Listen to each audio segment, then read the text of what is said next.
ఆరోపణలు ఈడ vote bank అసలు లేక జీరో గ్రౌండ్ అని మేము తెలిసి అటెన్షన్ డైవర్ట్ చేయడానికి రకరకాల ఆరోపణలు చేస్తారు. ప్రతిపక్షాలు ఇది ఆనవాయితీగా మారింది.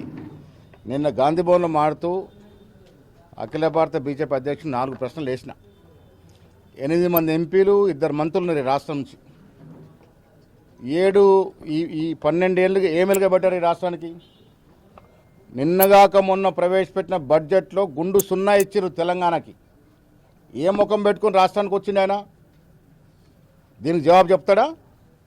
దక్షిణాది రాష్ట్రాల మీద ఇంత వివక్ష ఎందుకు? మేము ట్యాక్స్ కడుతున్నటువంటి లెక్కకు తగ్గించి మాకు వాటా ఇస్తున్నటువంటి పరిస్థితి నిజం కాదా? ఈ రాష్ట్రానికి ఏం ప్రాజెక్టు తీసుకొచ్చినారో ఓట్లాడుతారు మీరు బీజేపీ వాళ్ళు.